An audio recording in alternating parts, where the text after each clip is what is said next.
You're standing at the edge of a river. Your hands are empty.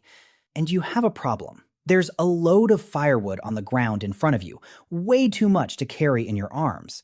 You need to tie it together, but there's no string, no tape, no bag, nothing. Just you, your hands, and a field of tall, dry grass swaying in the wind behind you. So you reach down, you grab a fistful of that grass, and you twist, and something strange happens. A single blade of grass snaps the second you pull on it. It's useless, weak. But when you twist a bunch of them together, tightly, winding them against each other, suddenly they don't snap. They hold. That floppy handful of dead plant just became something that can carry weight. That right there, that's one of the most important inventions in human history. And almost nobody thinks about it. This is rope. And it might be older than farming, older than the wheel, older than writing, older than pottery.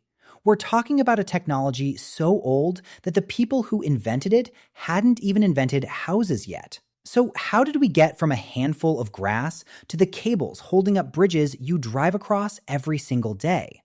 Let's get into it. Real quick, before we go back 40,000 years.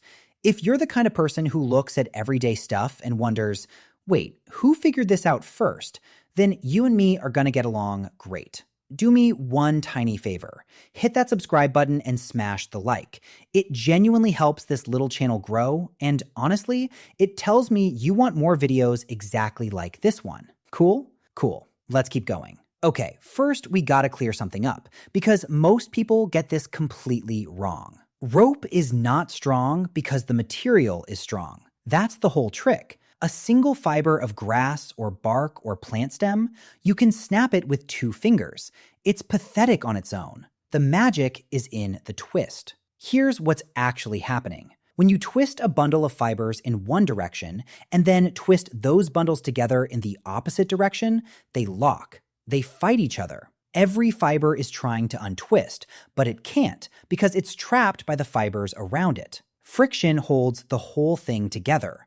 Squeeze harder, twist tighter, and the more weight you put on it, the more it grips itself. Think about that. It's a material that gets stronger the more you stress it, up to a point. That's not the plant being tough. That's geometry. That's a human brain figuring out that shape beats strength. And that idea, twist fibers against each other so they can't slip, is exactly the same principle used in the steel cables on modern suspension bridges. Same physics, 40,000 years apart.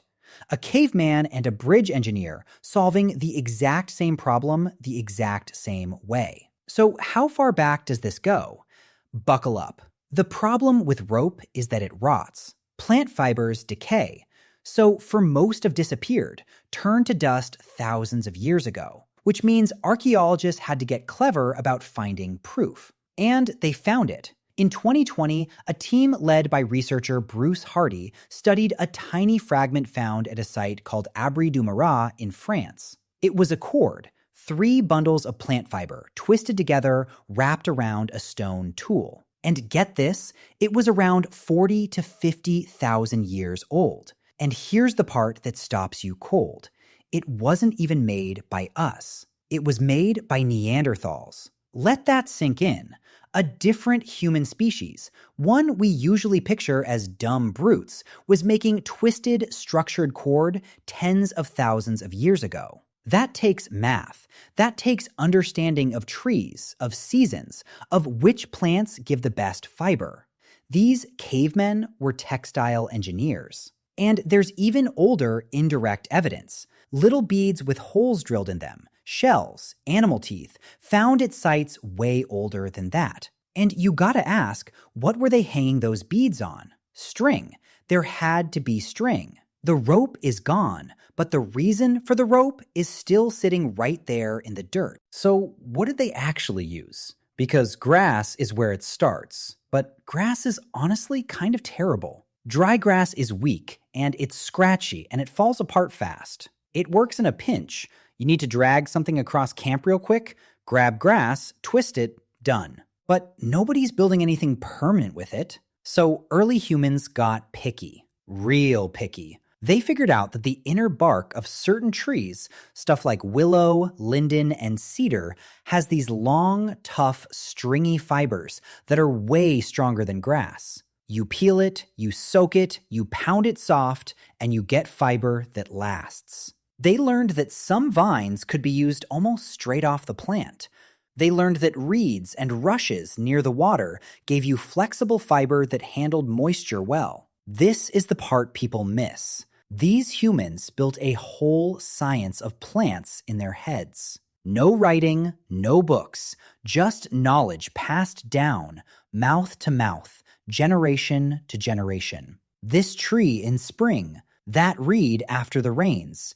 Soak this one for 3 days, pound that one with a rock. It's an entire encyclopedia of botany, and it lived entirely inside people's memories. All right, let's actually make some rope. Because the method they invented, we still use the exact same one today. It's called reverse wrap twining, and it sounds fancy, but watch how simple it is. You take your bundle of fibers, you twist the top part away from you, tight, until it wants to kink and fold back on itself. Then you fold it. Now you've got 2 strands. You twist the top strand away from you, then cross it over the bottom strand toward you. Twist away, cross over. Twist away, cross over. Over and over. And here's the genius bit. When one bundle of fiber starts running out, getting thin at the end, you don't stop. You just feed in a fresh handful of fiber, overlapping the old one, and keep twisting. The twist locks the new fiber in, which means, in theory, you can make a rope that's infinitely long. As long as you have fiber and patience, that rope never has to end. Think about what that unlocks. Suddenly, you're not limited by how long a plant grows. You can make a cord 10 feet long, 100 feet long, long enough to build a net, long enough to lash together a raft, long enough to climb a cliff. The length of the plant stopped being the limit. Human patience became the only limit. Now, here's the thing that really gets me. Rope isn't just a tool. Rope is the tool that lets you make other tools. It's a multiplier. Watch what rope unlocks. You want a spear that actually stays together when you throw it? You need to lash the stone point to the wooden shaft. That's rope. You want a bow to hunt with? The string is the entire point of a bow, and that string is twisted fiber. That's rope. You want to catch 10 fish at once instead of 1? You need a net. A net is nothing but rope tied in a grid. That's rope. Traps, snares, fishing lines, carrying bags, clothing sewn together, rafts and boats lashed plank to plank, shelters tied down against the wind, hauling a heavy carcass back to camp. Every single one of those needs cordage. Rope is the quiet thing behind all of it. It statues. It doesn't get museum halls the way gold or swords do. But without rope, half of human survival technology just doesn't work. It's the invisible thread, literally, holding early human life together. And once civilization showed up, rope went industrial. Ancient Egypt is the big one. Roughly 5,000 years ago, the Egyptians were making rope out of papyrus reed, palm fiber, and grass on a massive scale. And they needed it because how do you think those enormous stone blocks got moved and lifted? Teams of workers hauling on thick ropes. The pyramids are held together, in part, by grass and reed twisted by human hands. The Egyptians even had dedicated rope-making workshops. This wasn't a guy in a field anymore. This was a profession. Fast forward, and every seafaring culture on Earth basically ran on rope. A sailing ship isn't a boat with some rope on it. A sailing ship is a giant floating machine made of rope. Miles of it. Rigging, anchor lines, sails, all of it cordage. Whole industries, entire buildings called rope walks, some of them hundreds of feet long, existed just to twist rope for ships. The age of exploration, ships crossing oceans and connecting continents, none of it floats without rope. Empires rose on the back of a technology invented by someone twisting grass by a river. So where'd it go from there? Well, for thousands of years, almost nothing changed. Natural fibers, hemp, flax, cotton, sisal, same twist, better plants. Then the 20th century flipped the table. In 1935, a chemist at DuPont named Wallace Carruthers created something totally new, nylon, the first fully synthetic fiber. And suddenly, rope didn't have to come from a plant at all. Nylon rope was stronger, it stretched, it didn't rot, and it laughed at water. It changed everything from climbing to sailing to the military overnight. And it kept going. In the 60s and 70s, a chemist named Stephanie Kwolek at DuPont invented Kevlar, fiber so strong it's used in bulletproof vests. Then came stuff like Dyneema, fiber that's stronger than steel by weight and light enough to float. But here's the punchline, the kicker, all of it. Every high-tech, space-age, bulletproof fiber ever made is used the exact same way that Neanderthal used it 40,000 years ago. You take thin fibers, you twist them together so they grip each other, and the bundle becomes stronger than any single strand ever could. We changed the material 1,000 times.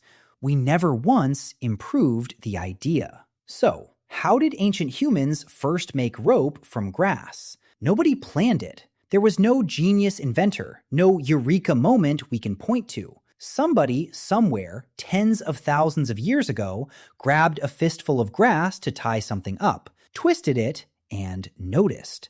Noticed that the twist held. Noticed that weak things, bundled the right way, become strong. And then they did it again. And they taught somebody else.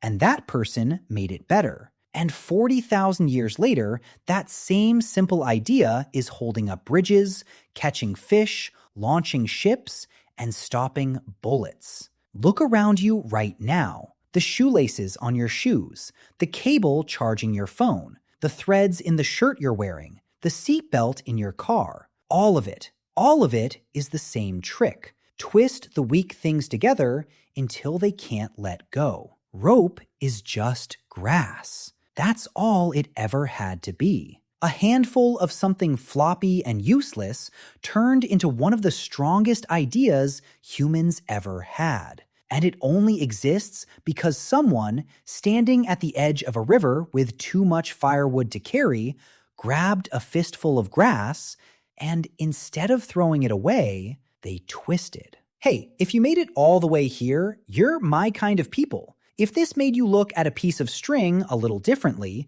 hit that like button and subscribe. I've got a whole lineup of these coming. What everyday object should I dig into next? Drop it in the comments. I read every single one. See you in the next one.